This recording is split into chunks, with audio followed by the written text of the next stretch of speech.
এই বাবা মার চেহারার দিকে যদি কেউ এক নজরে এক নিয়তে তাকায়, আল্লাহর নবী বলে কবুল হজ কবুল উমরার সওয়াব। এ মুসলমান আল্লাহর গোলাম, এই জন্য কাবা ঘরের দিকে তাকাই থাকলে সওয়াব, বাবা মার দিকে এক নজরে তাকাইলে সওয়াব। 3 নাম্বার হলো কোরআনের দিকে তাকায়া থাকলে সওয়াব। কোরআন পড়তে পারি না, কোনো সমস্যা নাই, কোরআনটাকে খুলে কোরআনের দিকে নজর করে চিন্তা করেন না, হারে এটাই নিয়ে আমার আল্লাহর কালাম, এটাই নিয়ে আমার আল্লাহ আমাদের নবী পয়গম্বর মুহাম্মদুর রাসূলুল্লাহ সাল্লাল্লাহু আলাইহি ওয়াসাল্লামকে দান করেছেন। এইভাবে যদি কোরআনের দিকে আপনি তাকিয়ে থাকেন তাহলেও সওয়াব। এ মুসলমান যুবক, গান শুনতে মজা লাগে, কোরআন শুনতে মজা লাগে না, কোরআন পড়তে মজা লাগে না, তার কারণ হলো আমাদের দিলের ভিতরে আল্লাহকে বন্ধু বানানোর নিয়ত নাই। আল্লাহকে যদি বন্ধু বানাতে চাই তাহলে কানকে গুনাহমুক্ত রাখতে হবে। আপনার সামনে একজন আইসা গীবত করতেছে, আপনি বলবেন খবরদার, তুমি গীবত করতেছো, তোমারও গুনাহ হচ্ছে, আমি শুনবো, আমারও গুনাহ। গীবত করলে যেই গুনাহ, গীবত শুনলে। চা দোকানে দেখবেন অনেক আল্লাহর বান্দা আব্দুল কাদের জিলানী সাইজা থাকে যে আমি কারোর গীবত করি না, কিন্তু কানটা খাড়া রাখে, কে গীবত করে শুনতে মজা লাগে। ঠিক না বে ঠিক?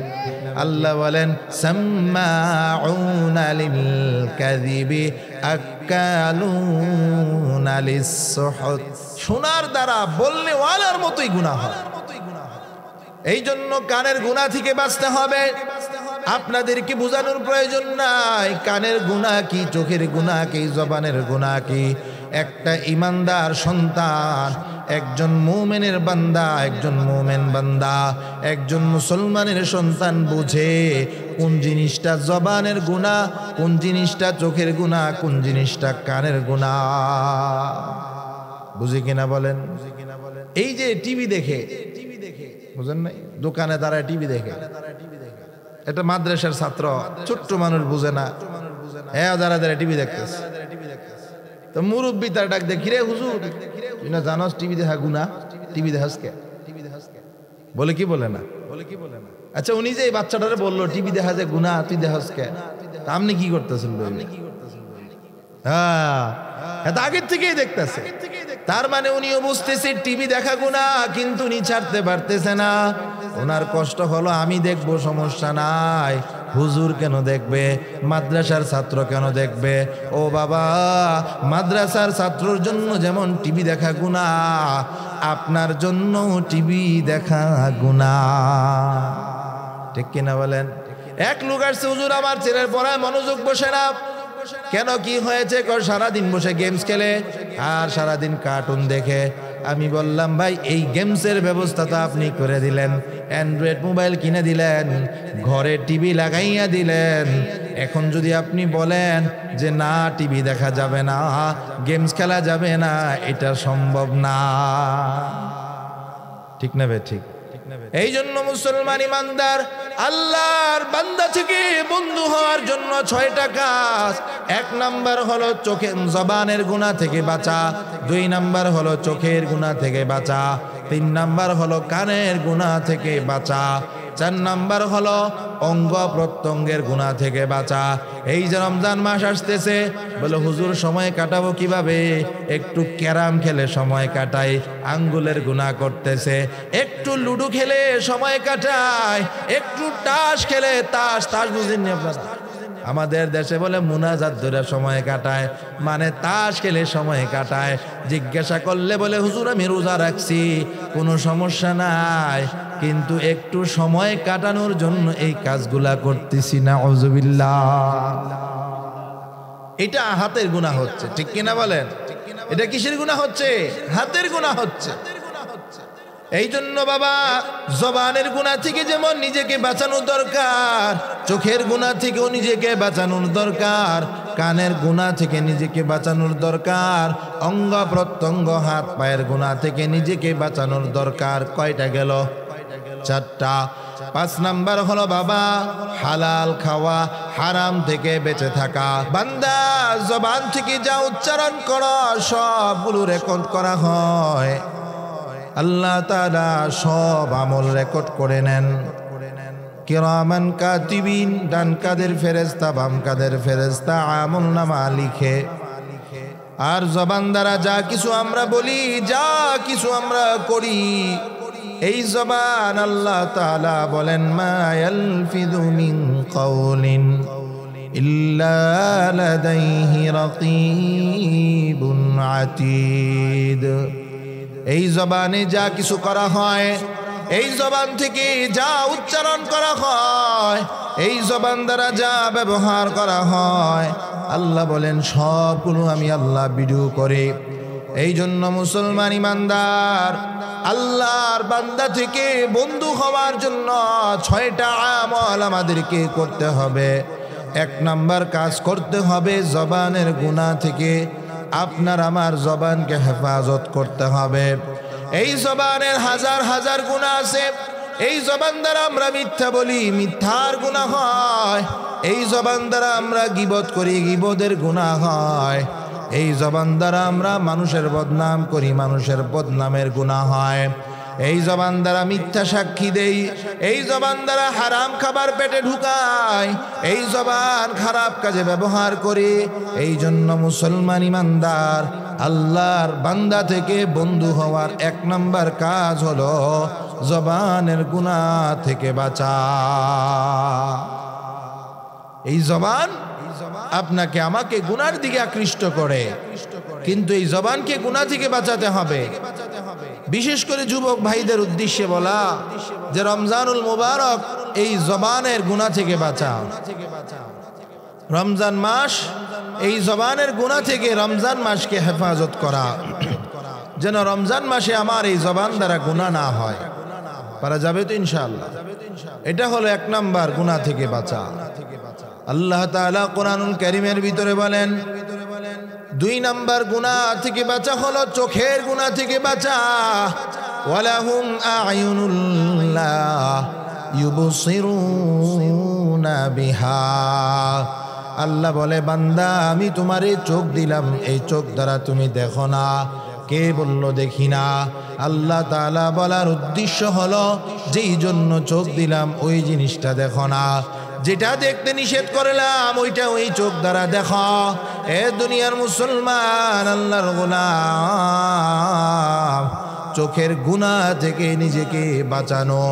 কোন ব্যক্তি যদি নিজেকে মুমিন পরিচয় দিতে চায় আমি একজন মুমিন, তাহলে তার কাজ হলো চোখকে গুনাহ মুক্ত রাখা।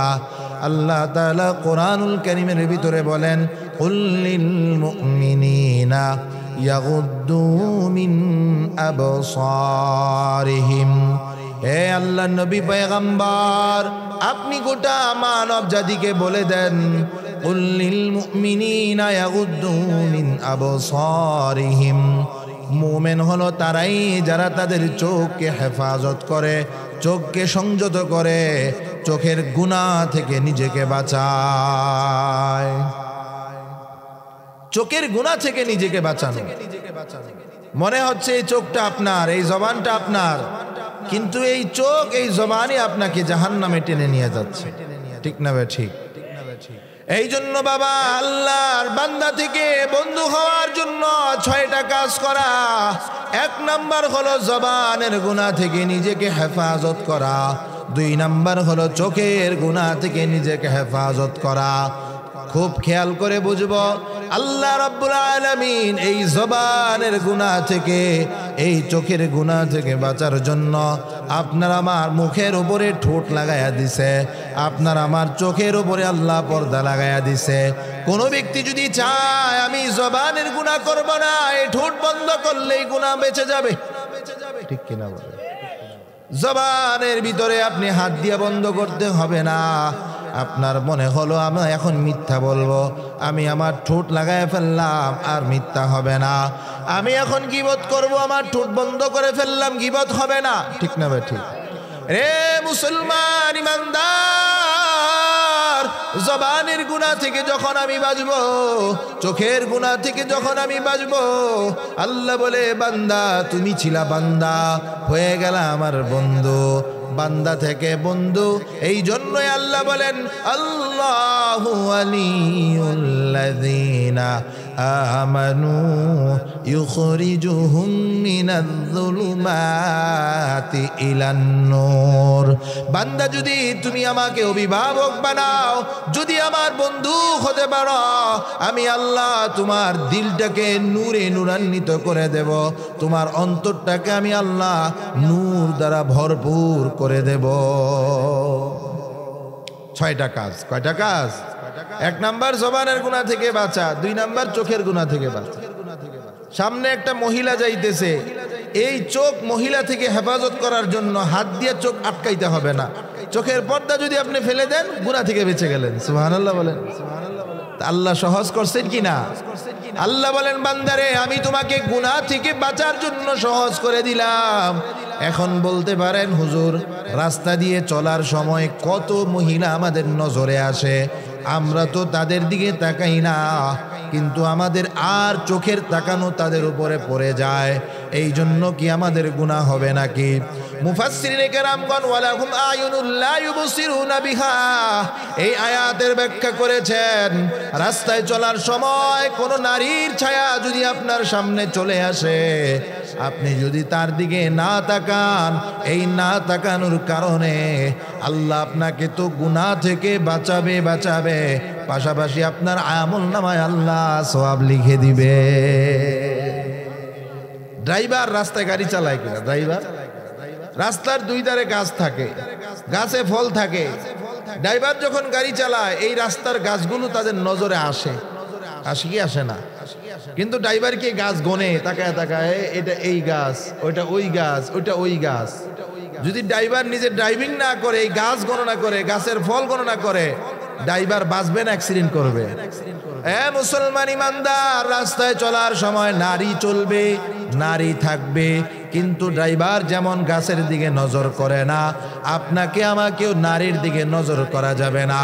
ড্রাইভার যদি গাছের দিকে তাকাইয়া থাকে, ড্রাইভার যদি গাছের ফল গণনা করে, ড্রাইভার যদি গাছ কেমন ভালো না খারাপ, সুন্দর না ছোট, এগুলো যাচাই বাছাই করতে যায়, নির্ঘাত ড্রাইভার অ্যাক্সিডেন্ট করবে।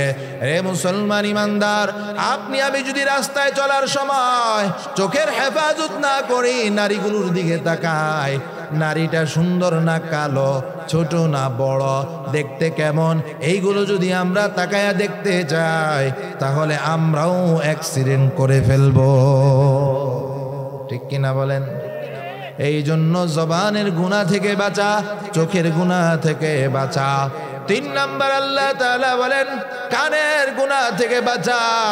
এই কান আপনাকে আমাকে গুনাহ করায়। সামনে রমজান আসতেছে মুসলমান ইমানদার, অনেক যুবককে দেখা যায় রোজাও রাখে সুন্দর, কিন্তু কানের মধ্যে হেডফোন দিয়া গান শুনে সময় কাটায়। ঠিক কিনা বলেন?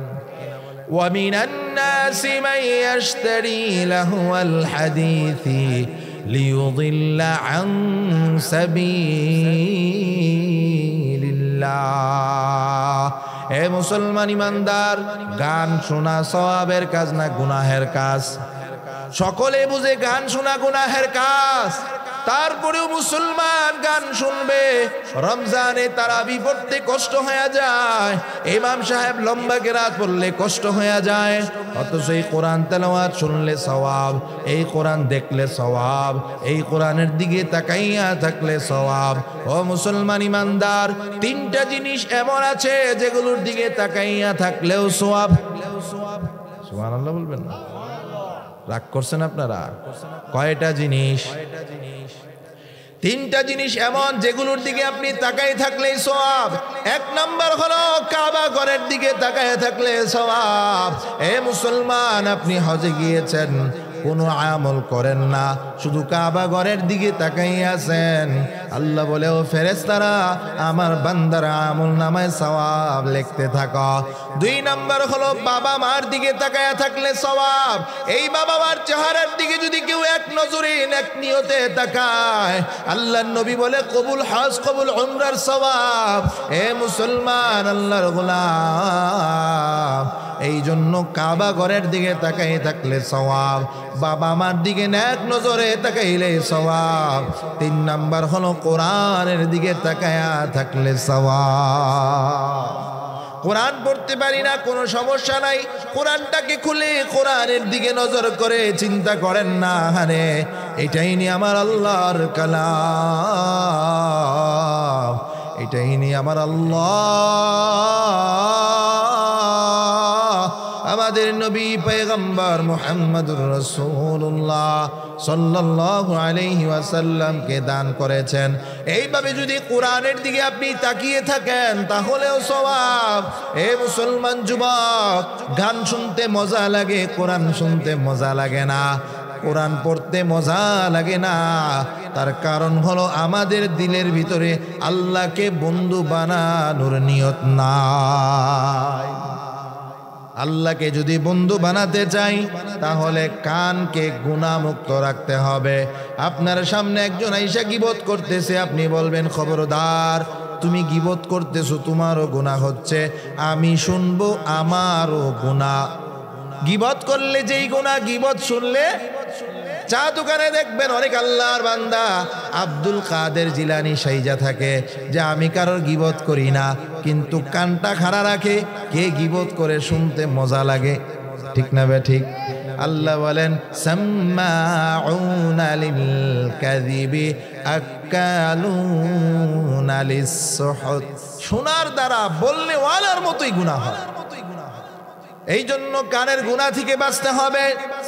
আপনাদেরকে বোঝানোর প্রয়োজন নাই কানের গুনাহ কি, চোখের গুনাহ কি, জবানের গুনাহ কি। একটা ইমানদার সন্তান, একজন মুমিনের বান্দা, একজন মুমিন বান্দা, একজন মুসলমানের সন্তান বুঝে কোন জিনিসটা জবানের গুনাহ, কোন জিনিসটা চোখের গুনাহ, কোন জিনিসটা কানের গুনাহ। বুঝে কিনা বলেন? এই যে টিভি দেখে, বুঝেন নাই, দোকানে দাঁড়ায় টিভি দেখে, এটা মাদ্রাসার ছাত্র, ছোট্ট মানুষ বুঝে না, হ্যাঁ দাঁড়া দাঁড়া টিভি দেখতেছে। তো মুরব্বী তার ডাক দেখি, রে হুজুর, তুই না জানোস টিভি দেখা গুনাহ? টিভি দেখাস কে? বলে কি বলে না? আচ্ছা, উনি যে এই বাচ্চাটারে বললো টিভি দেখা যায় গুনাহ, তুই দেখাস কে? আপনি কি করতেছেন? হ্যাঁ, এটা আগের থেকেই দেখতেছে। তার মানে উনিও বুঝতেছে টিভি দেখা গুনাহ, কিন্তু উনি ছাড়তে পারতেছে না। ওনার কষ্ট হলো, আমি দেখবো, সমস্যা নাই, হুজুর কেন দেখবে? মাদ্রাসার ছাত্র কেন দেখবে? ও বাবা, মাদ্রাসার ছাত্রর জন্য যেমন টিভি দেখা গুনাহ, আপনার জন্য টিভি দেখা গুনাহ। ঠিক কিনা বলেন? এক লোক আসছে, হুজুর আমার ছেলের পড়ায় মনোযোগ বসে না। কেন, কি হয়েছে? সারাদিন বসে গেমস খেলে আর সারাদিন কার্টুন দেখে। আমি বললাম, ভাই এই গেমসের ব্যবস্থা তো আপনি করে দিলেন, অ্যান্ড্রয়েড মোবাইল কিনে দিলেন, ঘরে টিভি লাগাইয়া দিলেন। এখন যদি আপনি বলেন যে না টিভি দেখা যাবে না, গেমস খেলা যাবে না, এটা সম্ভব না। ঠিক না বে ঠিক? এই জন্য মুসলমান ইমানদার আল্লাহর বান্দা থেকে বন্ধু হওয়ার জন্য 6টা কাজ। 1 নাম্বার হলো চোখের জবানের গুনাহ থেকে বাঁচা, 2 নাম্বার হলো চোখের গুনাহ থেকে বাঁচা, 3 নাম্বার হলো কানের গুনাহ থেকে বাঁচা, 4 নাম্বার হলো অঙ্গ প্রত্যঙ্গের গুনাহ থেকে বাঁচা। এই যে রমজান মাস আসতেছে, বলে হুজুর সময় কাটাবো কিভাবে? একটু ক্যারাম খেলে সময় কাটাই, আঙ্গুলের গুনাহ করতেছে। একটু লুডো খেলে সময় কাটায়, একটু তাস খেলে, তাস বুঝেননি আপনারা? আমাদের দেশে বলে মুনাজাত ধরে সময় কাটায়, মানে তাস খেলে সময় কাটায়। জিজ্ঞাসা করলে বলে হুজুর আমি রোজা রাখছি, কোনো সমস্যা নাই, কিন্তু একটু সময় কাটানোর জন্য এই কাজগুলা করতেছি না। আউযুবিল্লাহ। এটা হাতের গুনাহ হচ্ছে। ঠিক কিনা বলেন? এটা কিসের গুনাহ হচ্ছে? হাতের গুনাহ হচ্ছে। এই জন্য বাবা জবানের গুনাহ থেকে যেমন নিজেকে বাঁচানোর দরকার, চোখের গুনাহ থেকেও নিজেকে বাঁচানোর দরকার, কানের গুনাহ থেকে নিজেকে বাঁচানোর দরকার, অঙ্গ প্রত্যঙ্গ হাত পায়ের গুনাহ থেকে নিজেকে বাঁচানোর দরকার। কয়টা গেল? 4টা। 5 নাম্বার হলো বাবা হালাল খাওয়া, হারাম থেকে বেঁচে থাকা। দেখবেন রমজান মাস আসতেছে, এই রমজানের ভিতরে কত আল্লাহওয়ালা রোজা রাখে কিন্তু অফিসে বসে বসে ঘুষ খায়। আহারে মুসলমান, সুদ খায়, এই ঘুষের টাকা দিয়া, এই সুদের টাকা দিয়া ভিআইপি ইফতারি আইনা খায়, দামি দামি সেহেরি পাকাইয়া খায়।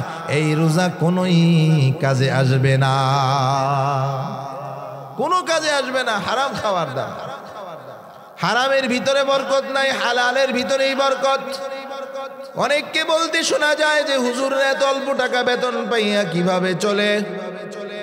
ও বাবা, হুজুরের টাকার ভিতরে বরকত আছে। বছরেও আপনি 2টা পাঞ্জাবি বানাতে পারেন না, অথচ এক একজন হুজুর বছরে 5টা 10টা পাঞ্জাবি হাদিয়ায় পায়া ফেলে। সুবহানাল্লাহ। আল্লাহ বলে, বান্দা আমার উপরে তাওয়াক্কুল কর, আমার উপরে ভরসা কর। ওয়া মান ইয়াত্তাকিল্লাহ ইয়ারযুকহু মিন হাইসু লা ইয়াহতাসিব। যদি আমি আমার আল্লাহর উপরে ভরসা করতে পারি, যদি আল্লাহর উপরে তাওয়াক্কুল করতে পারি, আল্লাহ বলে, বান্দা আমি এত বরকত দেব, এত বরকত দেব, তুমি গণনা করে শেষ করতে পারবা না।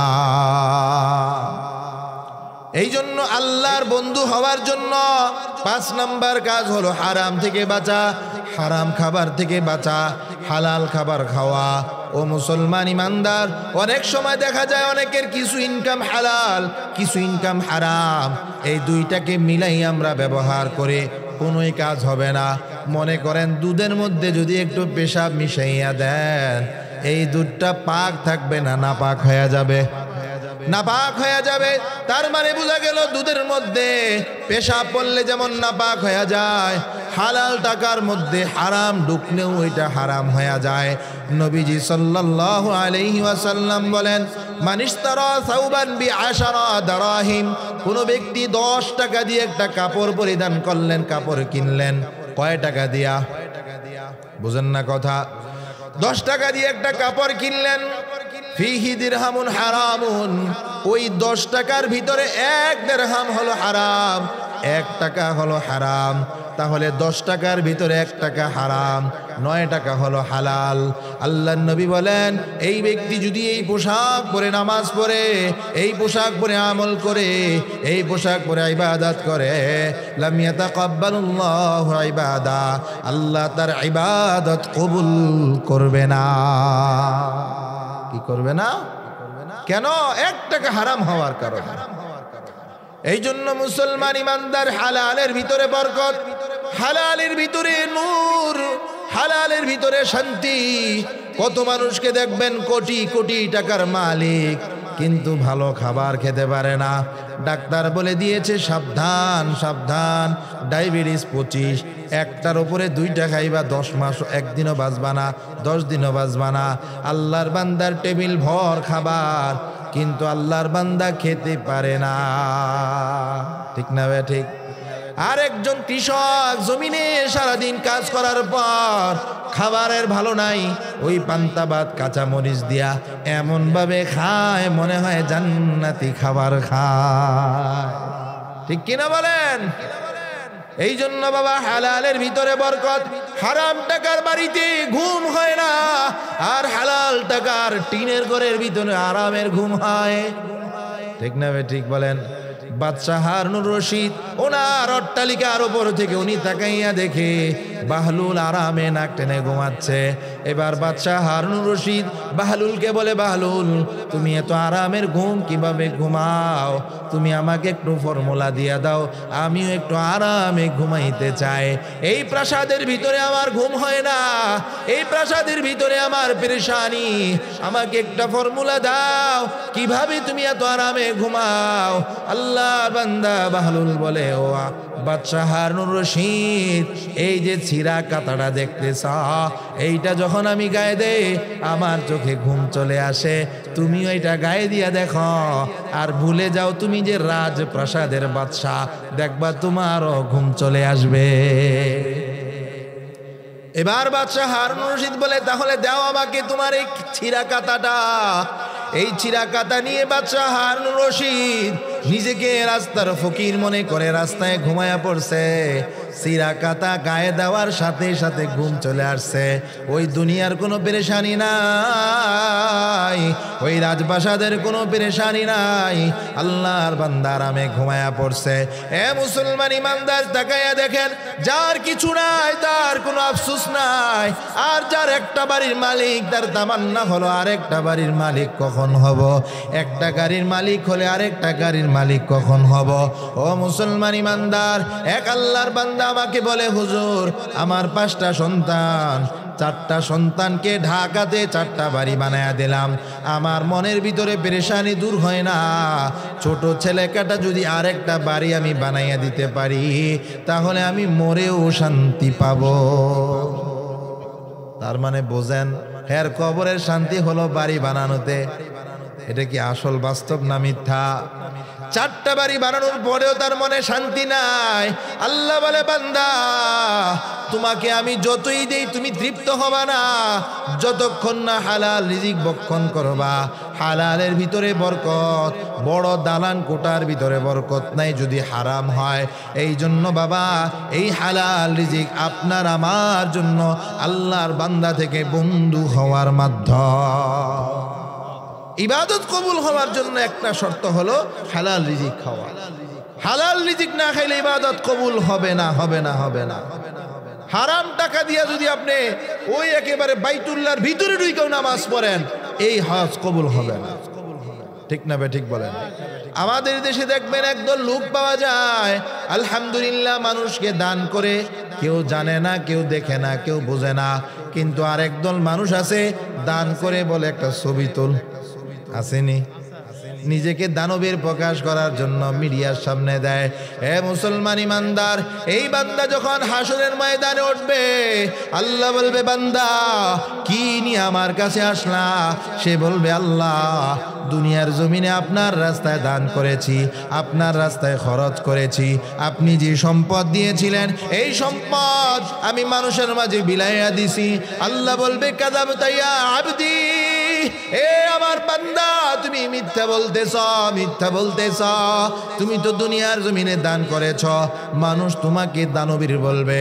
দুনিয়ার জমিনে তুমি দান করেছ, মানুষ তোমার পিছনে পিছনে হাঁটবে, তোমার কাছ থেকে সাহায্যের জন্য হাত পাতবে, নিজেকে তুমি বড় মনে করবা। ওই মুসলমান, আজকে তোমার কোনো ঠিকানা নাই, তাকে হাত পা পেঁচাইয়া তাকে টানতে টানতে জাহান্নামে নিয়ে যাও। আমরা যে মানুষকে দান করি, আমি দান করে মনে করি যে আমি তার উপকার করছি, এটা ভুল। আমি বরং আমি উপকৃত হয়েছি, ঠিক কিনা বলেন? তাকে দান করার দ্বারা সে কি উপকার হয়েছে এটা দরকার নাই, আমি উপকৃত হয়েছি, আমার মাল পবিত্র হয়েছে, আমি পবিত্র হয়েছি। এখন আপনি পুকুরে নামছেন গোসল করতে, নাইমা যদি বলেন, আমি গোসল কইরা পানিটারে পাক বানায় দিছি, মানুষ ঠাট্টা মস্কারা করবে। পুকুরে নাইমা আপনি পানিরে গোসল করে পবিত্র বানাইছেন না আপনি পবিত্র হইছেন? আরে কথা বলেন, বুঝেন নাই আমার কথাটা? পানিতে নামার দ্বারা পানি পবিত্র হয়েছে না আপনি পবিত্র হয়েছেন?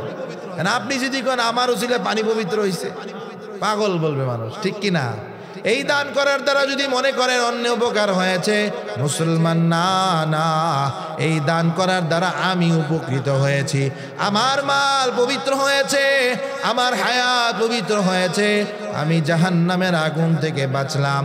অন্যথায় এই সম্পদ কাল কিয়ামতের ময়দানে বড় বড় সাপ বিচ্ছু হয়ে আপনার কবরে আক্রমণ করবে।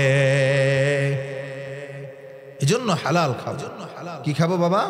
হালাল খাবো, হারাম থেকে বেঁচে থাকবো। সাহাবায়ে কেরাম রাদিয়াল্লাহু তাআলা আনহুম আজমাইন এমন ছিলেন যে না খেয়ে মরে যাবেন, হারাম খাবেন না।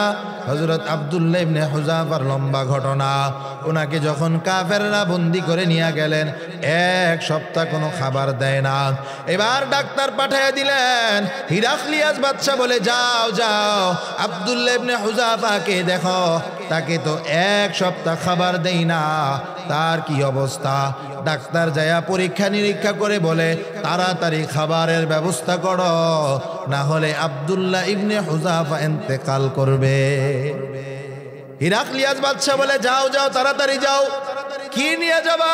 মদ নিয়ে যাবা, শুকরের গোশত নিয়ে যাবা, এই মদের বোতল নিয়ে যাও আর শুকরের গোশত নিয়ে যাও। আব্দুল্লাহ ইবনে হুযাফার বরত্বতা বীরত্বতা সব আজকে শেষ হয়ে যাবে। এই কথা বলে শুকরের গোশত নিয়া আর মদ নিয়ে রওনা করলেন। এতক্ষণ আব্দুল্লাহ ইবনে হুযাফাকে পরীক্ষা করে দেখলেন উনি মারা যাওয়ার উপক্রম, কিন্তু যখন ওনার সামনে বলা হলো হে আব্দুল্লাহ ইবনে হুযাফা, তোমার জন্য খাবার নিয়ে আসা হলো, তোমার জন্য শুকরের গোশত আনা হয়েছে, তোমার জন্য মদ আনা হয়েছে, নাও খেয়ে নাও খেয়ে নাও। তখন আব্দুল্লাহ ইবনে হুযাফা চিৎকার করে বলে আমি মরে যেতে রাজি, হারাম খেতে রাজি না। আমরা হইলে কইতাম বিপদে বললে খাওয়ান যায়, ঠিক নিও, বিপদে বললে খাওয়া যায়, বলতাম কি না? কিন্তু সাহাবাই কেরামের ঈমান কত মজবুত ছিল, জীবন দিয়ে দেব তারপর হারাম মুখে নেব না। আমরাও যদি হারামের দিকে না বেড়ে হালাল বক্ষণ করি, ইনশাআল্লাহ বাবা আল্লাহ আপনার জীবনের মধ্যে শুধু সুখ আর সুখ দিবে। এই যে বলেন হুজুর আমার সন্তান কথা শোনে না, আমার ব্যবসা বরকত হয় না, এই অভাব সেই অভাব, এগুলো সব হারামের কারণ। আপনার সন্তানের পুরা দেহের ভিতরে তো হারাম ঢুকাই দিচ্ছে, মানে আপনার কথা শুনবে করতে, বুঝেন নাই কথাটা? এই পাত্রটা যদি ভালো হয়, গ্লাসটা ভালো হলে এটার ভিতরে পানিও ভালো থাকবে, কথা বুঝেন আপনারা? এই গ্লাসের ভিতরে ময়লা না পাক, পানি নিলে পানি কি পবিত্র থাকবে না পাক হবে? এই পাত্র ভালো, পানি ভালো, আপনি যদি ভালো না হন, আপনি যদি পবিত্র না হন, আপনার বিবি যদি ভালো না হয়, আপনি সারা জীবন চেষ্টা করেও সন্তানকে ভালো বানাতে পারবেন? এই জন্য মুসলমান নিজেকে পবিত্র বানানো, নিজের সন্তানকে পবিত্র বানানো হালাল রিজিকের দ্বারা। আল্লাহ তাআলা আপনাকে আমাকে জন্মের 40,000 বছর আগে আপনার আমার রিজিকের বন্দোবস্ত করেছে। আপনার আমার তকদিরে কি রিজিক আছে এটা আল্লাহ লিখে রাখছে। এখন মনে করেন অনেক মানুষ এমন আছে দেখবেন দুনিয়ার জমিনে ভালো ভালো খায়, কিন্তু মৃত্যুর সময় খাবার জুটে না, কারণ তার রিজিক শেষ হয়ে গেছে। আপনাকে আল্লাহ যতটুকু রিজিক দিয়ে পাঠাইছে এটা আপনাকে খাওয়াবেই, যেই কোনো ভাবে হোক, মুখ দিয়ে না হলেও ওই ইনজেকশন দিয়ে খাওয়াবে, স্যালাইনের মাধ্যমে আপনার শরীরে ঢুকাবে, খাবেনই আপনি। এই জন্য এই হারামের পিছনে না ছুটে আল্লাহ আমার জন্য যা রাখছে এটার উপরে সন্তুষ্ট থেকে হালাল ভাবে চলবো, পারবো তো ইনশাআল্লাহ? কয়টা গেল? 5টা। 1 নাম্বার হলো জবানের গুনাহ থেকে বাঁচা, 2 নাম্বার হলো চোখের গুনাহ থেকে বাঁচা, 3 নাম্বার হলো কানের গুনাহ থেকে বাঁচা, 4 নাম্বার হলো অঙ্গ প্রত্যঙ্গের গুনাহ থেকে বাঁচা। হাতের গুনাহ হতে পারে, পায়ের গুনাহ হতে পারে, অঙ্গ প্রত্যঙ্গের গুনাহ থেকে বাঁচা। 5 নাম্বার হলো হালাল খাওয়া, হালাল। 6 নাম্বার হলো সর্বশেষ হলো নিয়ত ঠিক রাখা। আপনি যত ভালো কাজই করেন আপনার নিয়ত ঠিক নাই, কি বলেন এই কাজ কোনো কাজে আসবে কিনা? কোনো কাজে আসবে না। 6 নাম্বার হলো নিয়তকে ঠিক রাখা। এই জন্যই মিশকাত শরীফ খোলেন, বুখারী শরীফ খোলেন, প্রথম হাদিসটাই আনছেন মুসান্নিফ, ইন্নামাল আ'মালু বিন্নিয়াত। নিয়তের উপরে সব কিছু নির্ভর করে। আপনার নিয়ত যদি ভালো হয় আমল ভালো, আপনার নিয়ত যদি ভালো হয় নামাজ ভালো, আপনার নিয়ত ভালো হলে রোজা ভালো, আপনার নিয়ত ভালো হলে দান সদকা ভালো, আপনার নিয়ত ভালো হলে হজ ভালো, আপনার নিয়ত ভালো হলে সন্তান ভালো। আপনার সব যদি ভালো হয় নিয়ত ভালো হতে হবে। আর যদি নিয়তের ভিতরে সমস্যা থাকে সব আমলের ভিতরেই সমস্যা। এই জন্য বলা হয়েছে ইন্না নিয়া রূহু কুল্লি আমালিন ওয়া কলবু, নিশ্চয়ই নিয়ত হলো সকল আমলের আত্মা। আপনার এই শরীরের আত্মা যদি চলে যায় এই শরীরের কোনো দাম আছে? এই শরীরটা লাশ হয়ে যাবে বাবা, লাশ। এই শরীরের কোনো দাম নাই। আত্মা যতক্ষণ আছে আপনার এই শরীর ঠিক আছে। একজন মৃত ব্যক্তিকে যদি আপনি বলেন এই চোখ খুল, চোখ খুলতে পারবে? কেন পারবে না? তার রূহ নাই। আর রু থাকলে অটোমেটিক আপনি চোখের পর্দা খুলতে পারতেছেন। আমার ভিতরে রু আছে, আমি হাতে কাজ করতে পারতেছি, জবানে কথা বলতে পারতেছি, কান কাজ করতেছে। আর এই রু থাকবে না, সব বাদ হয়ে যাবে। বুঝছেন আমার কথা? রু যতক্ষণ আছে ততক্ষণ আপনার দাম আছে। রু যখন চলে যাবে আপনি লাশ হয়ে যাবে, আপনার ঠিকানা হয়ে যাবে কবর, পোকামাকড়ের খাদ্য হয়ে যাবে। এই জন্য বাবা, আপনার দেহের আসল জায়গা হলো রূহ, আপনার আসল জায়গা হলো আত্মা। আত্মা ঠিক থাকলে সব ঠিক, যদি নিয়ত ঠিক থাকে সব আমল ঠিক, যদি নিয়ত ঠিক না থাকে সব আমল বরবাদ হয়ে যাবে। নবীজি সাল্লাল্লাহু আলাইহি ওয়াসাল্লাম বলেন, হাসরের ময়দানে একদল নামাজিকে আল্লাহ ডাকবে, নামাজিরা আসো আসো। দুনিয়ার জমিনে নামাজ পড়েছ? বলবে হ্যাঁ আল্লাহ নামাজ পড়েছি। আল্লাহ বলবে তোমার এই নামাজ আজকে আমার কাছে এক পয়সারও দাম নাই। তখন বলবে আল্লাহ আমি তো দুনিয়ার জমিনে নামাজ পড়েছি। আল্লাহ বলবে বান্দা কেন নামাজ পড়লা? নামাজ তো পড়েছো, মানুষ তোমাকে নামাজি বলবে, মানুষ তোমাকে ভালো বলবে, মানুষ তোমার প্রশংসা করবে, এই জন্য বান্দা তুমি নামাজ পড়লা। যেই মানুষকে খুশি করার জন্য নামাজ পড়লা, এই মানুষের কাছ থেকেই আজকে তুমি বিনিময় নিয়ে নাও। আমি আল্লাহর কাছে তোমার কোনো বিনিময় নাই। এই জন্য প্রত্যেকটা আমল নিয়তের উপর নির্ভর করে। নিয়ত ঠিক তো সব ঠিক। আল্লাহ এটাই বলেছেন, আল্লাহু ওয়ালিয়ুল্লাযীনা আমানু ইউখরিজুহুম মিনাজ-যুলুমাতি ইলান-নূর।